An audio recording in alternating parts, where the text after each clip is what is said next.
Predict, pick, and prevail in your fantasy football leagues with Nick Giacobbe and Nick Cap. From breakouts to busts, superstars to sleepers, these are the guys that will help you achieve fantasy glory. This is the PrimeTime Fantasy Podcast. Welcome everybody to Season 2, Episode 27 of the PrimeTime Fantasy Podcast, where we give you our predictions, our picks, with the hopes that we help you prevail throughout Week 4 and the rest of the 2022 fantasy football season. I'm your host, Nick Giacobbe. Joining me is Nick Cap. Nick, we're into Week 4. Got some injuries, got some waiver wire players, got some guys that you should probably drop. It's going to be a good show. Absolutely. Our Tuesday show is always fun because it's short, it's sweet, it gets right to the point, it tells you all the information that you need to know to set your waivers for Wednesday. Every Wednesday, waiver wire Wednesday. It's always a big deal here in fantasy land. If this is your first time listening to us, thank you so much. We do this show Monday, Tuesday, Thursday, and Friday, available on all audio streaming platforms, including iTunes, Spotify, Google Podcasts, Anchor, and everywhere else. If you're on iTunes, please give us a 5-star rating and a review. It really does help.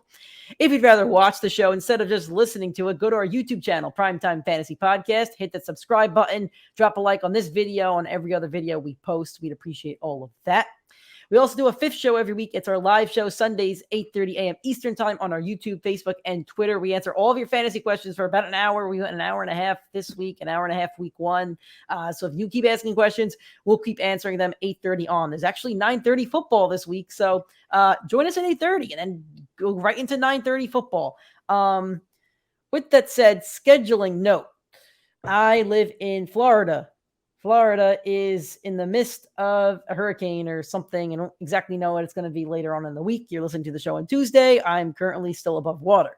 I live in Orlando, so luckily I'm not in Tampa. But with that said, there may be a couple changes to the show later on in the week. I don't know if I'll have power. We're still going to put something out for you. We just don't know exactly what could happen. So scheduling might be a tiny bit different this week, but we will figure it out. You will get your fantasy advice from the PrimeTime Fantasy Podcast.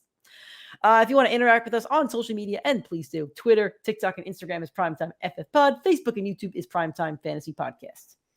Let's get into the news and some injury updates. Let's start off with Dalvin Cook. According to head coach Kevin O'Connell, he was very sore. He's listed as day-to-day. And on top of that, this is an injury that apparently Cook knew about and was prepared to play with.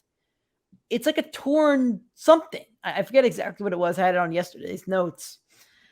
But apparently he's supposed to be wearing this brace that allows him to play with it, and he wasn't wearing the brace on Sunday. I really wish that I was, cued in on this injury before the season started, or Dalvin Cook would not be on my fantasy team. Nick, what are your thoughts on this situation? Yeah, I completely agree. Cook has not looked fantastic through 3 weeks. He certainly didn't look like a 6th through 10th pick in your draft, which is where he was going. You have to be a little disappointed in his production, and it doesn't sound like he's going to miss time, but it doesn't sound like he's going to be playing football at 100% either. So I'm a little worried, but Dalvin Cook is still Dalvin Cook. He's still a top 7 running back in the NFL in terms of talent. He's still top 10 in terms of fantasy production. So in terms of that, I'm not worried, but do I expect him to have those high ceiling, high boom, 40-point bombs that he tended to do from time to time? That I don't think we're going to see much of this year as they look to limit his usage and get Madison more involved with the injury risk. I think for me, he hasn't looked bad so far, but he hasn't gotten the opportunities. Kevin O'Connell said it himself last week. And Dalvin Cook had his best game yet last week. He had a touchdown and he had like 90 yards or something like that. He fell just short of 100 yards. So, and he would have had a second touchdown if he stayed in the game because Madison got that one late in the game.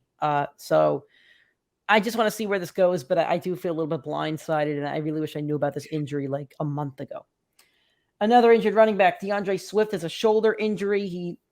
I'll give Dan Campbell an apology here, and I did call him out yesterday. Probably, but here's the thing: he had the shoulder injury. He got it at some point in the game, I think in the third quarter.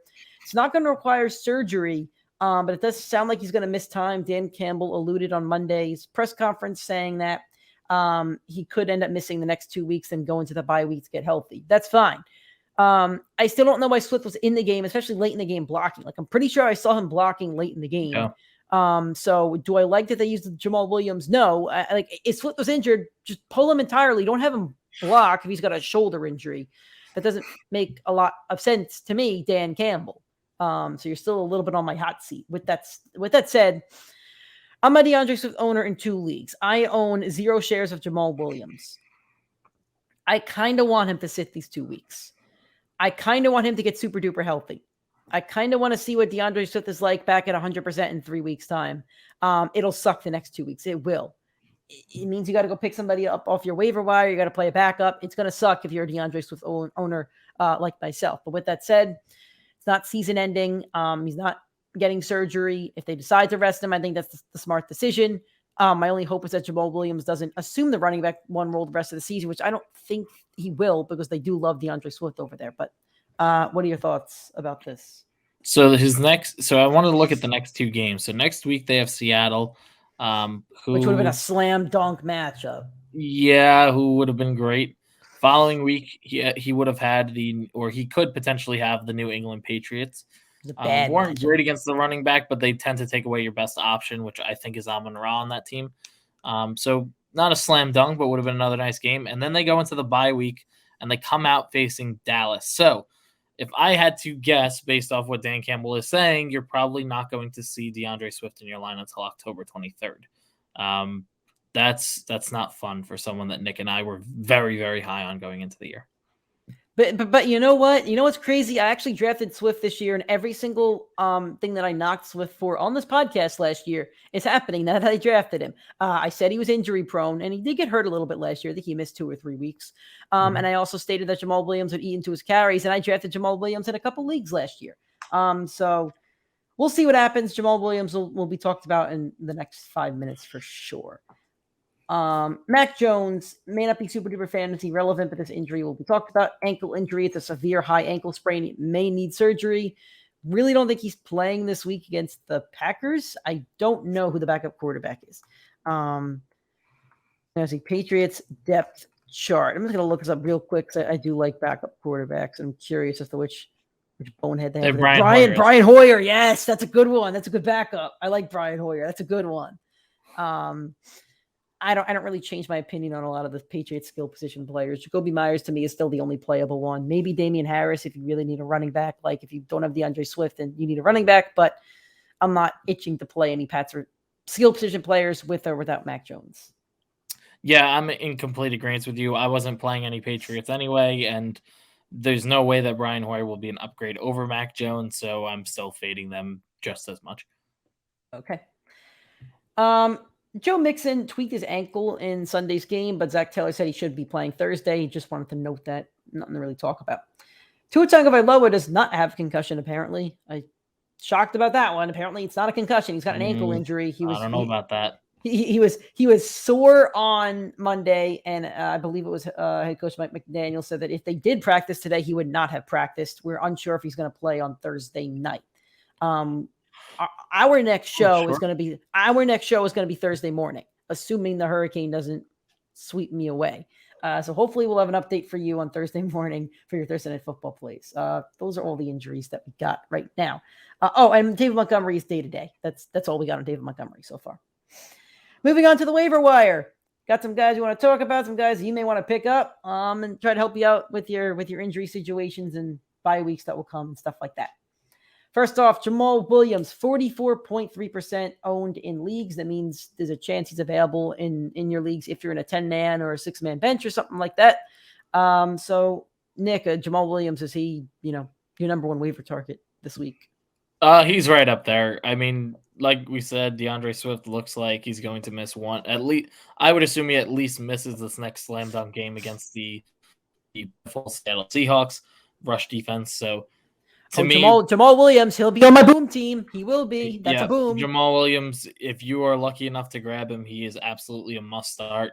I would go grab him probably number one on the waivers this week. Yep. Some other ones that we have here, I'm going to mention them and then we could talk about them. Alexander Madison owned in 37.1% of leagues. Khalil Herbert, I think he was the running back one on the week. He scored 30 fantasy points, something that David Montgomery's never done in his fantasy career in standard PPR leagues. He's owned in 25.2% of leagues. If you need a quarterback, Trevor Lawrence, quarterback 4 in the week, is owned in 50.9% of leagues. His wide receiver 2, Zay Jones, is owned in 8.6% of leagues. Romeo Dobbs, Aaron Rodgers' new BFF forever, is owned in 16.1% of leagues. Joshua Palmer owned in 36.3% of leagues. David Nanjoku, huge game on Thursday night, owned in 32.7% of leagues. Isaiah McKenzie, Bills wide receiver, owned in 14% of leagues. Greg Dortch, wide receiver 2 on the Cardinals, 3 straight solid weeks, and he was on our waiver wire targets last week, owned in 7.3% of leagues. Just one note here. Joshua Palmer is a great start when Keenan Allen's not playing. And I was told by Adam Schefter that Keenan was expected to play. It really wasn't in doubt. I didn't know Keenan wasn't playing until the game started. I don't know if you knew that. I know you have Keenan Allen on a team. I had to move him to the bench. I got the alert that he wasn't playing from fantasy. Yeah, I guess because I don't have Keenan Allen that I just didn't pay attention to it. But I missed that one. I would have liked to play. I would have played Joshua Palmer in my dynasty league. I was really annoyed because Devontae Smith was someone I had to leave on my bench, thinking Allen was going to play at the 4:00 game, and then I couldn't move him. Yeah, I've been saying all along that the hamstring. I've been saying all along the hamstring injuries worry me because they linger. But he got 3 practices in, and every note said he was going to play. So that was a weird one. Anyway, so Nick, you spoke about Jamal Williams. Who are some other guys you really like for the waiver wire this week out of this list of 1, 2, 3, 4, 5, 6, 7, 8, 9, 10 guys? To me, all 10 of the guys that we said are absolutely rosterable at this point. We're 3 weeks in. There's a lot of people that you will see cut. A lot of guys drafted way earlier in the drafts that you probably didn't expect to be cut this early on in the year. But I think all 10 of these guys, if you're in a 10-man league, these should be the first 10 picks off the waiver unless you're riding a defense. With that being said, I do think Jamal Williams is the one that you will see play the most, and I do think he has the opportunity to not take over DeAndre Swift, but earn more of a 50-50 split in that backfield. So to me, Jamal Williams is the number 1. Number 2, I would take Khalil Herbert. I said it before the season started. Last year, Khalil Herbert looked like a more talented running back than David Montgomery. Khalil Herbert, his first game where he really got to see all 4 quarters of football because of an early injury, 157 yards on the ground. Montgomery has never achieved that in his 3-4 year career. So Khalil Herbert clearly still is talented. And then number 3 would be Alexander Madison. Madison has been consistently productive and as a backup running back. He is, every time he stepped in for Dalvin Cook, he has performed, and he completely did so last week. So those would be my top 3. I don't know if you want to go deeper into it. Yeah, go deeper. Go top 5 because I'm going to do a top 5 as well. Okay. So those are the top 3. Number 4 to me, Romeo Dobbs. Rodgers needs to trust those wide receivers. Sammy Watkins steps down. He gives 8 throws to Romeo Dobbs, and Romeo Dobbs comes down with 8 and then scores a touchdown in it. I think you're going to see a lot more usage from him. We saw a lot of hype in preseason and training camp from Rodgers, from that coaching staff. And LaFleur's forcing him out on that field to go say, Aaron Rodgers, go find a way to trust this guy because this is a lot of talent at wide receiver. And my number 5, Greg Dortch. I think he will be startable for the next 2, maybe 3 weeks. AJ Green went down in the game. I don't know if he's going to be coming back. I don't know the injury report on him, on the status on him. I'm sure we'll be able to update you. But if he's out, he's the wide receiver 2 on a highly productive Cardinals offense. He saw 3 games averaging 13 points. The floor was 11 points in any of those 3. Up until DeAndre Hopkins is back, Greg Dortch is a very solid flex option. All right. I'm going to put some notes out here before I make my own top 5. I do love Joshua Palmer in dynasty leagues or keeper leagues. I don't love Joshua Palmer right now until I get some clarity. Well, I assume Keenan's going to be back next week or the week after. And the Chargers look horrendous with Justin Herbert playing with 2 ribs in his stomach at the moment. So as much as I love Palmer, I think for redraft leagues where you're not keeping anybody, I wouldn't target Palmer. David Nanjoku, he's had 1 good game out of 3. He just seems like one of those flyer tight ends that had his boom week. If he gets another week out of it, then I'll say I'm wrong. But I don't see David Njoku being a trustable option week in and week out. Isaiah McKenzie, he had a great game. And I've been high on McKenzie. I've said it since the preseason. But I still think he's a wide receiver 3 on that team. And I don't really want wide receiver 3s when I can get wide receiver 2s. Same situation with Greg Dortch. I think Nick is right on Greg Dortch. I think he's going to have a solid 2 or 3 weeks. If you played him in the first 3 weeks, you probably got some nice points out of him. when DeAndre Hopkins comes back, like he's back to being wide receiver 3 on a team that still has James Conner, Zach Ertz, and Kyler Murray. So at that point, I think he's droppable. So if you need a guy, if you need to win next week and you need points, pick up Greg Dortch. But if you're playing for a season-long play, I don't think he's grabbable. So let's go into my top 5 now. I agree with Nick on 1, 2, 3, and 4. Jamal Williams, Khalil Herbert, Alexander Madison. Running backs are scarce. Go get your running backs. Romeo Dobbs, if somebody didn't draft him. I have him in 3 leagues. Go get Romeo Dobbs. For number 5, this is where I disagree. I have Zay Jones. Zay Jones in 2 out of 3 games has amassed 9+ targets. The game he didn't, he only had 4, but that's okay. The Jags seem to be throwing a lot. Trevor Lawrence looks good. He's averaging about 260 passing yards a game. I don't feel the threat of Marvin Jones. Christian Kirk is clearly the one, but I think Zay Jones could be a solid 2. And he's a guy that I think I said last year was a little bit streamable at times. So with that said, Zay Jones is going to be my number 5. Trevor Lawrence is a good pickup if you do need a quarterback, though. Okay, moving on to segment 3. Final segment of this show, stash or trash. You got to make room on your bench for these waiver players if you're going to go pick them up. Who are you going to trash? We're going to tell you who you should trash. The way that we do this is we look throughout ESPN leagues to see who's owned in 50% of ESPN leagues or more. See if we can make some room on your rosters.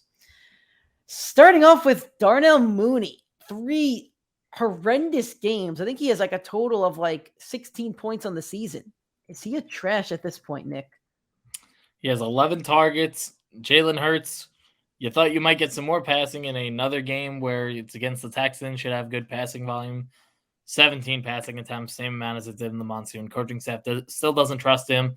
There's no way you can trust Darnell Mooney at this point in your season. 11 targets through 3 weeks. If I took the name value alone, if I gave you the stats alone, he'd be owned in less than 3% of fantasy leagues. So it's time to cut him. I know it's hard, but you just got to do it. His projection on ESPN's 4.3. I would cut him as well. I have him in a dynasty league with a 10-man bench, so I'm going to keep him for the sake of that because I think he's still talented. Yep. But if you're not in the dynasty league and if you're not in a league that has a 10-man bench, I think he's very, very cuttable. What about Jarvis Landry? He exploded on the scene week 1, hasn't done much since, and Olave has seemed to take over his wide receiver 2 role. Is he a trash at this point? Yeah, it's time to let him go. We knew Olave at some point this year with how high of a draft capital they use on him was going to take him over. Just came a lot sooner than most people expected. Second week, Olave led the team in targets. Week 3, led the team in targets, and Landry is clearly the 3 there. If we find out more about Michael Thomas and if he's going to miss some time, then it becomes another debate. But for right now, I think it's time to cut him. Okay. Nick, just so you don't get thrown off, I'm actually editing the list to put our rookies at the bottom. Okay. Let's go to Chase Claypool. I would cut him. I was sold on all 3 wide receivers, but Claypool in each of the first 3 games has 6 targets. Max amount of yards he had in any of those games was 35. He's getting no red zone looks, which is where he's extremely talented, but this team does not get close enough to the red zone consistently for me to trust him. I think you can let go of Claypool now. I think he's keepable for like 1 or 2 more weeks, but the Steelers don't throw enough, and I would love to see him with Kenny Pickett in there because Kenny Pickett's going to be a different quarterback. I do say Deontay Johnson is quarterback proof, but then who's the wide receiver 2 over there? I don't know. If you have a deeper bench, I say keep him, but if you could go out there and get Jamal Williams, I would, and Claypool's your easiest cut, then I would go cut him. How about Raheem Mostert, owned in 57% of leagues? I had to note that. So he's still out-touched Chase Edmonds, but Chase Edmonds saw the goal line work and did see 2 touchdowns in the game. So I know the number looks bad because he had 1.1 points, but when he's still getting the most touches as the RB1, I still wouldn't want to cut the RB1 on any team, really, especially. Is he an RB1? I don't think he's an RB1. I think it's just a out touching him, and it was a tough game against Buffalo. Like, it's not, if he did this against the Giants or against the Jets or like one of those teams, like that, then it's a different conversation. But he got shut down by the best defense in football. Like, I'm not going to hold. He's projected 1.1 points on Thursday. Not projected. That's what he scored. I want another projection up. I'm sorry. I don't know, man. He's cuttable to me. I would hold him one more week. See if he's still out snapping Chase Edmonds. I'm not saying to cut him just to cut him, but if you get one of these guys, he's very cuttable to me. That I agree with. How about Robbie Anderson? I'm sending him. I'm sending him. Like, he was never the wide receiver 1 on this team. That was never going to happen. It was an outlier game week 1. Not a chance am I keeping this guy on my roster. I would cut him as well. How about Daryl Henderson?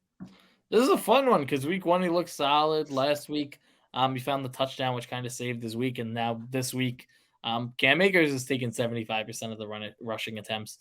I'm still not willing to cut him. That's still a top 10 offense in the NFL. Still a lot of workload. And even if you don't think he's the RB1 on the team, you drafted him late enough where you expected him to be the handcuff to Cam Akers if he went down again. So you drafted him to be a handcuff, still hold him as your handcuff. I would also hold him. However, if your bench is really thin and you could get Jamal Williams, I would still cut him. So I think that Jamal Williams and Khalil Herbert could have more value on the season than Daryl Henderson does.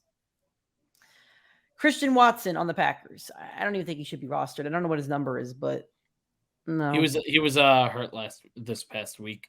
I don't care that he's hurt. Romeo Dobbs is above him, and so is Randall Cobb and probably Sammy Watkins and Alan Lazard and Watkins when he gets back. Yeah, I agree. I don't want a wide receiver 4 on the Packers.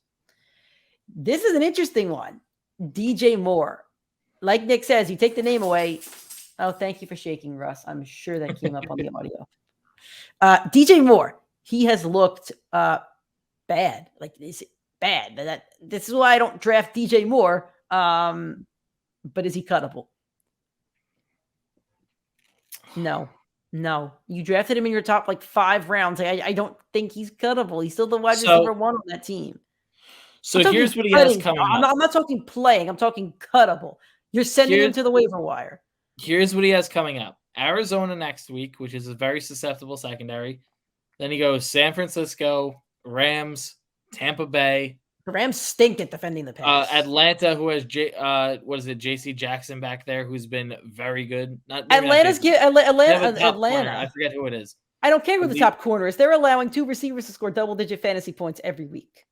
Listen, I'm not saying cut him because you're trying to make an argument. This is the one where I would say there's name value there and talent, but if you don't think he's on the brink of being cut, then you need to reevaluate because 7 catches through 3 weeks, that's horrendous. Who would you cut him for? Would you rather have Greg Dortch for the rest of the season? Not Dortch, but I would take Romeo Dobbs over DJ Moore rest of the year. Right? I don't know, man. I wouldn't though. If I have Dobbs in 3 leagues, if I got offered DJ Moore for Dobbs, I'd send Dobbs off in a heartbeat. I wouldn't do that. I've seen 3 years of DJ Moore scoring 1,100 scrimmage yards. I know he's not off to a great start, but look at the defenses now he's going to face. Arizona. Go trade for him. Go trade for him. Nobody's going to trade me. Nobody's going to trade him because he still hold on to the name value. People won't trade him. People are stingy with trades. They would ask me for Dameon Pierce back, and I wouldn't do that. Julio Jones. This is a fun one because he's rostered. I wouldn't because he's coming back next week. Rostered in 70% of leagues, already seeing some of that injury problem. And week 1, he still only posted 11 fantasy points with 3 carries. I'm not cutting him yet, but if I watch him miss one more game, I would cut him. Who do the Bucs have next week? I'm curious. I know they're not going to be playing in Tampa because of the hurricane. They are playing. They have the Chiefs. City. They have the Chiefs on Sunday Night Football. This is going to be a big Bucs offensive game, I think. Julio should have a nice game. I lost my track on my computer. Mike Gesicki. I don't think he's just a flyer tight end to me. That's who he is. So I didn't even want to put Gesicki on this list, and then I see Mike Gesicki is still owned in 60% of leagues, and I think there's a very good argument to keep him because what you do want is a tight end on a top offense that's going to put up a lot of points. And Miami has proved in 3 games they're going to put up a lot of points no matter what defense is out there. Tua with a concussion put up enough points to beat the Buffalo Bills. So I see the argument for it. But the tight end position looks kind of deep this year, and I'd rather take David Nanjoku rest of the year than Gesicki. I think Nanjoku and Gesicki's a coin flip, and you're going to have to flip that coin every week if you don't have a tight end you like. What about Kadarius Toney? I love the talent, but I'm going to hop off this train now. getting hurt because of injury, wide receiver 4, seeing so little snap share in the offense. As talented as he is, and Nick, you could speak more to Dynasty about keeping him, but I wouldn't trust playing him anymore. I'd keep him in Dynasty, but so far he's been hurt in 2 out of 2 years of his NFL career, and he's a wide receiver 3 or 4 on the Giants, who are not great. We're recording before Monday Night Football, so maybe the Giants are great, but I don't think the Giants are a great football team. Marquez Valdes-Scantling. 18 targets, less than 100 yards, only 10 catches. Same thing. You got to predict the production, not the name. Don't worry about Kansas City's offense. I think it's time to let go. Yep. I don't want any receiver over there besides Juju. Rashad Penny. This is a hard one because I don't want to cut Penny. I don't want to. I know the talent I saw at the end of last year, but I think Khalil Herbert, Alexander Madison, and Jamal Williams are 3 better running backs that I would rather have. Maybe not rest of year, but over the next few weeks. So if I could get one of those 3, I would do it. If not, I would hold on. I think I'm with you on that. The Seahawks offense isn't going to score a lot of points. I know they didn't look terrible against Atlanta, but I don't think their line is good. I don't think they score a lot of points. So now we're going to move on to rookies. Kenneth Walker, I wouldn't keep at the moment either, unless it was Dynasty. I would stash him one more week. Like I said, it's typically week 3 where you see your rookies, but the guy missed a week. So let's see if he does take over next week, and then you can let him go. All right, the rest of these guys but are if you rookies. could get one of those top 3 guys, then it's time.